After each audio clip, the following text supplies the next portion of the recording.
नमस्कार, आप देख रहे हैं देश देशांतर। मैं हूं कवीन सचान। बीते 24 घंटे में कोरोना के आंकड़े 1,84,000 को पार कर चुके हैं और इस दौरान मौत का आंकड़ा भी अब 1,000 के पार चला गया है। कोरोना के कहर को रोकने के लिए राज्य के स्तरों पर अलग अलग पाबंदियां लगाई जा रही हैं। कहीं पर नाइट कर्फ्यू है तो कहीं लॉकडाउन जैसे कड़े प्रतिबंध लगाए जा रहे हैं।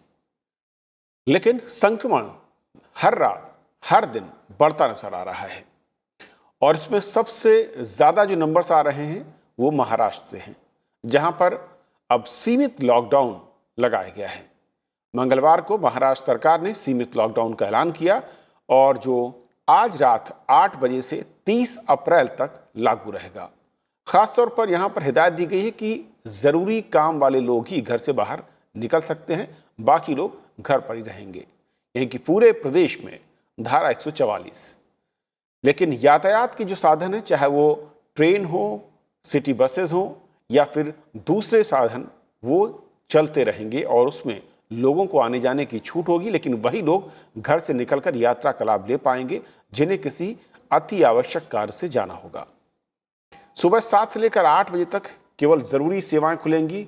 पेट्रोल पंप से भी जुड़े दूसरे वित्तीय संस्थान और निर्माण कार्य जैसे प्रोजेक्ट जो हैं वो चलते रहेंगे। ऐसा नहीं कि सिर्फ महाराष्ट्र में ही इतने ज्यादा नंबर हैं। तमाम राज्य हैं जहां पर पिछले महीने के मुकाबले रफ्तार तकरीबन दोगुनी है संक्रमण की, और उत्तर प्रदेश भी उससे अलग नहीं है। यहां पर भी अब ऐसा लगता है कि जो एक सीमित लॉकडाउन है उसकी आहट सुनाई दे रही है, क्योंकि मंगलवार को इलाहाबाद हाई कोर्ट ने उत्तर प्रदेश सरकार को 3 हफ्ते में कड़े कदम उठाने और पूर्ण लॉकडाउन पर विचार करने की सलाह दी है। असल में कोरोना के बढ़ते मामलों को लेकर दाखिल एक जनहित याचिका पर सुनवाई करते हुए जस्टिस सिद्धार्थ वर्मा और जस्टिस अजीत कुमार की खंडपीठ ने कहा कि नाइट या फिर कोरोना कर्फ्यू कुछ घंटों के लिए संक्रमण फैलाव रोकने का एक बेहद छोटा कदम है और सरकार बड़े कदमों के साथ प्लान तैयार करे और कोर्ट को बताए। अब सवाल है कि जिस रफ्तार के साथ देश भर में नंबर्स बढ़ रहे हैं संक्रमण के, मौत का आंकड़ा जिस रफ्तार के साथ बढ़ता जा रहा है और जो भी संक्रमित मरीज हैं उनको अस्पतालों में चाहे वो बेड हासिल करने में दिक्कत आ रही हो या फिर वेंटिलेटर्स की किल्लत दिख रही हो, ऐसे में संक्रमण रोकने के लिए राज्य सरकारों की ओर से क्या बेहतर विकल्प मौजूद हैं, किन कदमों के साथ इसे रोका जा सकता है? क्या महाराष्ट्र का मॉडल ठीक है या फिर इससे भी ज्यादा कड़े कदमों की हमें जरूरत है? समझेंगे अपने 2 खास मेहमानों से। हमारे साथ डॉक्टर आर के श्रीवास्तव साहब हैं, farmer director general of health services, government of India. Sir, स्वागत है आपका। शशांक जोशी हमारे साथ हैं, मेंबर हैं कोविड-19 टास्क फोर्स महाराष्ट्र। आपका भी स्वागत है। शुरुआत में शशांक जी आपसे करना चाहूंगा, महाराष्ट्र में जिस तरीके से नंबर्स बढ़ रहे थे और लगातार ये चेतावनी भी दी गई थी राज्य सरकार की ओर से, और अब एक सीमित लॉकडाउन का ऐलान किया गया है जो कि आज रात से लागू हो रहा है, असल में कैसे देखते हैं इन कदमों को, खासतौर पर सिर्फ अगर महाराष्ट्र में ही देखें जो कि यहां पर नंबर्स बढ़ रहे थे और जिस तरीके से कदम उठाए गए हैं? तो धन्यवाद। आपने सही पूछा कि महाराष्ट्र में बहुत लास्ट करीबन 6 हफ्ते से एक ज्योमेट्रिक प्रोग्रेशन में बहुत फास्ट नंबर्स बढ़ रहे थे, संक्रमण बढ़ रहा था और उसकी वजह से यहाँ की जो हेल्थ व्यवस्था है उसके ऊपर काफ़ी हद तक स्ट्रेन हो गए थे। मरीजों को बेड नहीं मिल रहे थे हॉस्पिटल में, ऑक्सीजन की शॉर्ट सप्लाई है, तो थोड़ी सी हेल्थ केयर इंफ्रास्ट्रक्चर पे काफ़ी हद तक एक तनाव आ चुका था। इसके कारण वंश लोग फिर भी कोविड अप्रोप्रिएट बिहेवियर जो हम बोलते हैं, जैसे मास्किंग करना है, 2 गज की दूरी रखनी है, थोड़ा सैनिटाइजेशन करना है, ये बिल्कुल नहीं पालन कर रहे थे। तो सख्ती बरतना बहुत ज़रूरी था। काफ़ी हद तक इंफॉर्मेशन, एजुकेशन, काउंसलिंग किया था, लेकिन फिर भी लोग सुन ही नहीं रहे थे। तो इसलिए उनको घर में बैठ के बहुत आवश्यक है कि अपनी सेहत की खुद ख्याल रखें, क्योंकि कोविड का संक्रमण बहुत एक्सपोनेंशियल प्रोपोर्शन में बढ़ गया था। और ये जो दूसरी वेव जो हम बोलते हैं, इसमें जो काफ़ी क्लस्टर्स में पूरी फैमिली की फैमिली अफेक्ट होती थी। पहले वेव में लास्ट ईयर में घर में 1-2 जन को व्यक्तियों को ही कोविड होता था। अभी ये वेव की एक विशेषता है कि छोटे बच्चों को कोविड हो रहा है, यंग लोगों को 20 से 40 आयु के लोगों को भी कोविड हो रहा है और इसका संक्रमण फास्ट हो रहा है। लेकिन उसमें 2 अच्छी चीज़ें भी है कि उनकी रिकवरी भी उतनी फास्ट हो रही है और मृत्यु दर काफी कम है। लेकिन नंबर्स बहुत ज्यादा बढ़ते गए और हेल्थ केयर इंफ्रास्ट्रक्चर पे तनाव आ जाता है तो फिर मृत्यु भी दर भी बढ़ सकता है। इसके लिए ये सब देखते हुए राज्य सरकार ने एक बैलेंस्ड पैकेज किया है कि इकोनॉमी को हर्ट नहीं करते हुए लॉकडाउन नहीं किया है, लेकिन उन्होंने काफी निर्बंध लगाए हैं कि अति आवश्यक सेवा है, आवश्यक सेवा है वो चालू रहेगी, लेकिन बाहर बहुतांश लोग जो है एक ब्रेक द चेन स्ट्रेटेजी करनी है, ट्रांसमिशन ब्रेक करना है, क्योंकि कोविड के एसिम्प्टोमेटिक मरीज जो है ऑलमोस्ट 80% है और वो invisible pool of suspect and asymptomatic Covid है, वो घर पे बैठा है, तो उनको एक कंटेन करने की बहुत जरूरी है और वो बहुत मुश्किल हो रहा था प्रशासन को करने को, इसलिए ये सख्त निर्बंध लगाए गए, क्योंकि कोई चॉइस ही नहीं था राज्य सरकार के साथ। शशांक जी, अब सवाल ये उठता है कि ब्रेक द चेन का जो फॉर्मूला है वो होगा क्या? लॉकडाउन 15 दिनों का, सीमित लॉकडाउन मैं कहूँ, अगर सही शब्द इसके लिए इस्तेमाल कर सकूं, और उस सीमित लॉकडाउन के बीच में क्या टेस्टिंग की रफ्तार को कई गुना बढ़ाने की जरूरत होगी, या फिर क्या वो कदम होंगे जिसके जरिए आप ब्रेक द चेन के फॉर्मूले को जमीन पर उतार पाएंगे? इसमें 3 चीज पे स्पष्टीकरण दिया जाएगा। एक तो टेस्टिंग, ट्रेसिंग, ट्रैकिंग और प्रॉम्प्ट ट्रीटमेंट। और टेस्टिंग की जो संख्या है आरटीपीसीआर की, महाराष्ट्र एक 2 महीने पहले सिर्फ 30,000 टेस्ट प्रतिदिन करता था, अभी 2.5 लाख टेस्ट प्रतिदिन कर रहा है। जितनी टेस्टिंग फैसिलिटीज है यहाँ पे पूरी सैचुरेट हो गई है। हम भारत सरकार के साथ CSIR के जो साइंटिस्ट है उनके साथ भी हम कोलैबोरेशन में अभी फलूदा किस्पर सिस्टम भी आरटीपीसीआर की करने की कोशिश करेंगे, तो और 1 लाख टेस्ट बढ़ जाएगी, तो टेस्टिंग की क्षमता बढ़ जाएगी। हाई रिस्क कॉन्टैक्ट ट्रेसिंग के ऊपर पूरा फोकस है, 1:30, 1:40, उसके ऊपर पूरा ख्याल रहेगा। फिर उसके बाद जो आइसोलेशन है, होम आइसोलेशन हो या और कोविड का टाइम टेबल 2 हफ्ते का टाइम टेबल है, और कैपेसिटी भी हम रैंप अप कर रहे हैं। जैसे मुंबई शहर में अभी बेड अवेलेबल नहीं है, मुंबई म्युनिसिपल कॉर्पोरेशन ने और 4 जंबो सेंटर करने की व्यवस्था की है और करीबन शहर में और 3,000 बेड ऐड करने की कोशिश कर रहे हैं। तो हेल्थ केयर कैपेसिटी को थोड़ा वक्त मिलता है जब ये जो ब्रेक द चेन का स्ट्रेटेजी है उसमें रैंप अप करने के लिए थोड़ा वक्त मिलता है। लोग जब घर रहते हैं तो एटलीस्ट वो एक इनिशियल फेज कंटेन हो जाती है। लेकिन सबसे महत्वपूर्ण होगा कि जब अनलॉकिंग करेंगे तब जीरो टॉलरेंस होगा कोविड इनअप्रोप्रिएट बिहेवियर, और मास्किंग नहीं किया लोगों ने और बहुत गर्दी की लोगों ने, क्योंकि यहाँ पे अभी भी देखिए आपने कि भीड़ बहुत हो रही है, अभी भी बाजारों में भीड़ होती है। तो जितने जितने ट्रांसमिशन पॉइंट्स हैं उनको चेक करने के लिए ब्रेक द चेन स्ट्रेटेजी हम आशा करते हैं कि थोड़ी वर्क करेंगी और थोड़े जो प्रादुर्भाव बहुत फास्ट तरीके से बढ़ रहा है वो थोड़ा, और उसके पहले असर हम ऑलरेडी मुंबई में देख रहे हैं। लास्ट 5 दिन से मुंबई में थोड़ा एक प्लेट्यू इफेक्ट आ रहा है। 10-10 हजार की जगह 8,000 7,000 केसेस आ रहे हैं। टेस्ट पॉजिटिविटी रेट जो करीबन 28% था, कल 16 और परसों 17% था। तो थोड़ा सा एक असर दिख रहा है कि ये वेव जो आ रही है उसका थोड़ा सा पीकिंग इफेक्ट और प्लेट्यूइंग इफेक्ट अभी कोई शहरों में चालू हो गया है। ओके, श्रीवास्तव सर, जिस तरीके से संक्रमण की रफ्तार बढ़ी और खासतौर पर अगर मैं कहूं कि पिछले 1.5 महीने के दरमियान इसने एक तरीके से बहुत ही तेजी के साथ जो कर्व है वो अपवर्ड जा रहा है, जो ग्राफ है, ऐसे में महाराष्ट्र जैसे राज्यों की ओर से जो कदम इस वक्त अनाउंसमेंट हुए हैं उसे कितना प्रभावी आप देखती हैं, और वहां पर क्या सबसे क्रूशियल या सबसे महत्वपूर्ण बातें होंगी जिस पर सरकार को फोकस करना होगा? देखिए, एक बुनियादी सवाल होता है कि अगर हमारे पास एक बीमारी 15-16 महीने पुरानी हो चुकी है तो हमारे पास एक बहुत बड़ा डाटाबेस जनरेट हो चुका है। उस डाटाबेस को इंटेलिजेंटली यूज करके हमें हमारे पास प्रिडिक्टिव मॉडल रेडी होने चाहिए, जो कि हम पे नहीं हो पाए हैं अभी तक, हिंदुस्तान की दूसरी स्टेट में भी और महाराष्ट्र में भी। ये बहुत सारी वजह हो सकती है कि नहीं हो पाए, लेकिन फैक्ट ये है कि नहीं हो पाए हैं। तो इससे हम एक लेवल पे चूक जाते हैं, वो चूक जाना कि हमारी प्रिपेयर्डनेस बहुत फोकस्ड एंड स्पेसिफिक नहीं हो पाई। ये एक जनरल स्टेटमेंट है। दूसरा स्टेटमेंट ये है कि महाराष्ट्र की अगर स्पेसिफिक कंडीशन देखें तो ये महाराष्ट्र की स्पेसिफिक कंडीशंस हमारे अलार्म बेल कम से कम 3 महीने पहले से बजा रही थी, लेकिन जो एक्सपोनेंशियल राइज हो रहा है अब और उसका मेजर कंट्रीब्यूशन हो रहा है, और उसकी वजह से जो प्रेशर पड़ रहा है ओवरऑल सिस्टम के ऊपर, आखिर हमारी इकोनॉमिक राजधानी है और हमारा बहुत बड़ा इम्पोर्टेंट एरिया वहाँ पे है, और उसको एकदम शट डाउन करना तो संभव नहीं होता है। लेकिन अगर नंबर दे के बढ़ते हुए, तो वो नंबर यही वारंट करते हैं कि कोई सख्ती ज़्यादा करने की ज़रूरत है। अब तीसरी चीज़ ये है कि ऑल सेड एंड डन जो भी मेजर्स अभी महाराष्ट्र गवर्नमेंट ने निकाले हैं, वो शायद किसी भी गवर्नमेंट के लिए सबसे डिफिकल्ट एक्सरसाइज होती है कि एक ऐसा तरीका निकाले जो इकोनॉमी को भी सेफ गार्ड कर पाए और हेल्थ को भी सेफ कर पाए। It is a tight rope walking. अब कितना उसके अंदर हम सक्सेसफुल हो पाएंगे या नहीं, ये प्रिडिक्ट करने की बात तो नहीं है, देखने की बात है। और देखने के लिए दो ही क्राइटेरिया होते हैं। आने वाले 15 दिन जिस रेट से अब बढ़ रहे हैं, अगर इसी रेट से बढ़ते रहे या इससे ज़्यादा तेजी से बढ़ते रहे, तो हमारे एक्शन उतने नहीं हैं जो कि होने चाहिए। और दूसरा कि अगर इस रेट की से नहीं बढ़ रहे हैं और रिड्यूस होना शुरू हो गए, तो we will feel happy about it.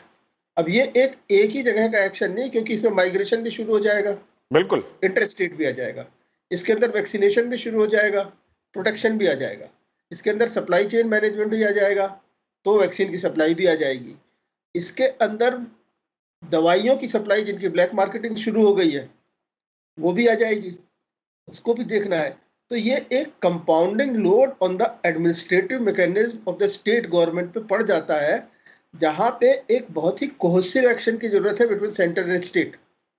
और वो इतना कोहेसिव एक्शन हो जैसा कि आज से पहले H1N1 के टाइम में हुआ था, जब अल्टीमेटली पूना जो था वो एक कोर एरिया सेकंड वेव के अंदर निकल के आया था, और हम लोग उसको मैनेज करने के अंदर 15 दिन में सक्षम हो गए थे। तो मेरा अपना ये कहना है कि अब कितने सक्षम होंगे कितने नहीं सक्षम होंगे ये कहना बड़ा मुश्किल है। पहली चीज है वैक्सीनेशन जितना ज्यादा से ज्यादा बढ़ाया जा सकता है उतना ज्यादा से ज्यादा बढ़ाए। नंबर 2, एक ज्वाइंट कोऑर्डिनेटिंग मैकेनिज्म होना चाहिए जो कि डेली इसके अंदर जो गैप है वो सेंटर या स्टेट की तरफ से उसको फिल करे। नंबर 3, जो मेजर्स हम अब अप्लाई कर रहे हैं, चाहे लिमिटेड लॉकडाउन का है, चाहे लेबर के सपोर्ट के लिए है, चाहे दवाइयों के लिमिटेशन के कि रेमडेसिविर जो है मिसयूज नहीं होगी, चाहे और जो सप्लाई चेन मैनेजमेंट है, ह्यूमन रिसोर्स है। डॉक्टरों का बर्न आउट रेट 40% हो चुका है इस समय। जो महाराष्ट्र के अंदर आम डॉक्टरों का और नर्सिस का बर्न आउट रेट 40% है।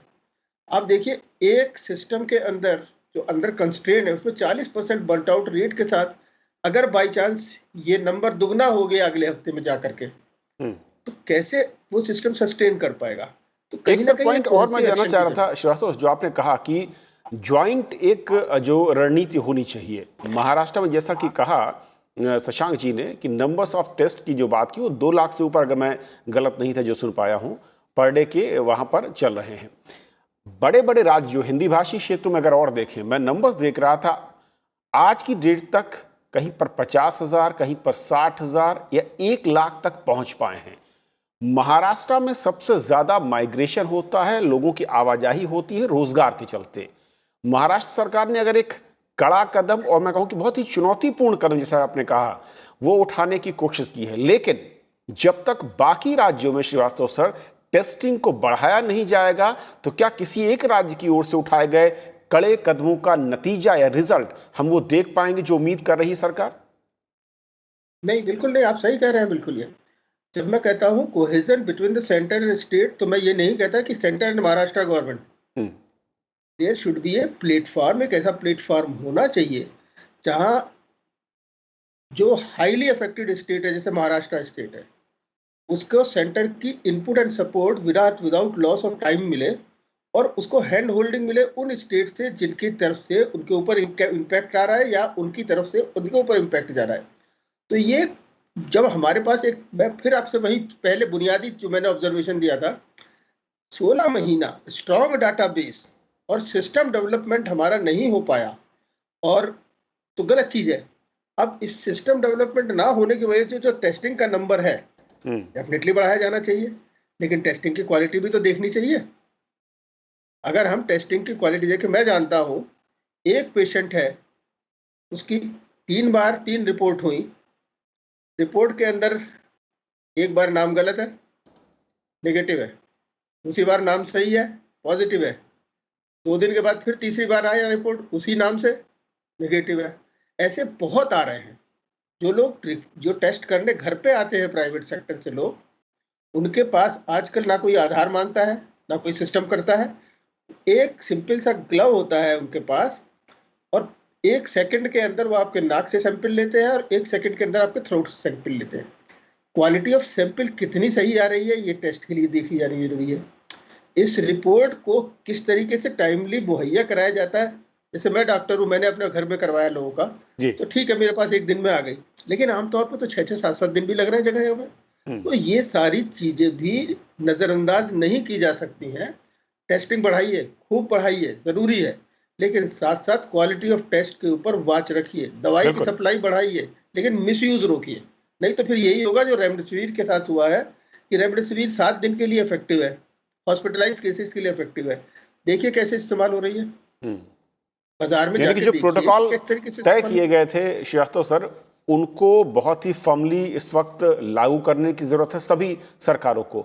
शशांक जी, क्योंकि किसी एक राज्य की अगर चुनौती बड़ी है और वहां पर नंबर्स बढ़ रहे हैं और बहुत ही कड़े कदमों की तरफ सरकार बढ़ती है ना चाहते हुए भी, लेकिन जब तक जो सपोर्ट सिस्टम है, मैं कहूँ कि बाकी राज्यों में किस तरीके की एक मैं कहूँ कि प्लानिंग होनी चाहिए, ताकि वो जो फैसले किसी एक राज्य में सरकार ले रही है उसको वो बाकी राज्य सपोर्ट कर पाएं। कहां पर आपको लगता है कि चूक हो रही है, जिसके चलते चाहे वो छोटे राज्य हों या बड़े राज्य हों, जो संक्रमण की दर है कहीं पर 2 गुना तो कहीं पर 2.5 गुना तक है पिछले 1 महीने में? तो जैसे श्रीवास्तव जी ने सही बताया, अभी एक 0 टॉलरेंस होना चाहिए for non adherence to protocols. Protocols तो ऑलमोस्ट साल भर से अवेलेबल है, उसमें क्लियर कट रिस्ट्रिक्शंस दिए हैं। रेमडेसिविर हॉस्पिटलाइज पेशेंट्स में है, उससे मौत का दर बिल्कुल कम नहीं होता है। और सिर्फ महाराष्ट्र में नहीं रेमडेसिविर की शॉर्टेज है, पूरे देश वंश में है। रेमडेसिविर में मॉर्टेलिटी पे 0 डेटा है, यानी वो जान बचाव दवाई नहीं है। उसमें सिर्फ 1 से 3 दिन में रिकवरी रेट इंप्रूव होता है। हमने प्रोटोकॉल में डाला था कि पहले 9 दिन में इस्तेमाल करना चाहिए, 5 दिन के लिए इस्तेमाल करना चाहिए, हॉस्पिटलाइज पेशेंट्स के लिए देना चाहिए और ट्रीटिंग डॉक्टर के डिस्क्रेशन में देना चाहिए। लेकिन उसका मिसयूज होना, रिस्ट्रिक्शन करना बहुत जरूरी है। जो सुनामी टाइप तादाद में केसेस आई, उसके टाइप वो जो सप्लाई डिमांड का एक एडवर्स रेशो हो गया, लोगों ने ही एंटीसिपेट नहीं किया। दूसरी प्रॉब्लम हमारे को सबसे ज्यादा कोविड के लिए अभी 3 चीज की बहुत जरूरी है। एक तो सपोर्टिव केयर, दूसरी तो स्टीरॉयड की दवाई जब वो डिट्यूरेट होते हैं और उनका सैचुरेशन कम होता है, और तीसरी जो चीज है वो है कि ऑक्सीजन। और हमको सबसे बड़ा जो प्रॉब्लम आ रहा है, जहाँ पे हमारे आजू बाजू के स्टेट्स और सेंट्रल गवर्नमेंट हेल्प कर सकती है, वो ऑक्सीजन सप्लाई में, क्योंकि ऑक्सीजन का बिल्कुल फायदा होता है। और ऑक्सीजन की जो सप्लाई की जो शॉर्टेज हो रही है, ये बहुत दिक्कत वाली बात है और वहाँ पे मदद की जरूरत है। हमारे मुख्यमंत्री ने, हमारे सिस्टम ने और सेंट्रल गवर्नमेंट भी काफी हद तक अभी हेल्प कर रहा है। दूसरी चीज डॉक्टर श्रीवास्तव ने बहुत सही बताया कि tight control on quality of testing. जब तक हम 0 कॉम्प्रोमाइज नहीं करेंगे क्वालिटी ऑफ केयर और टेस्टिंग पे, तब तक ये टेस्टिंग नंबर सिर्फ बढ़ाने से कोई फायदा नहीं है, क्योंकि अभी वो सिस्टम पूरी सैचुरेट हो गई है।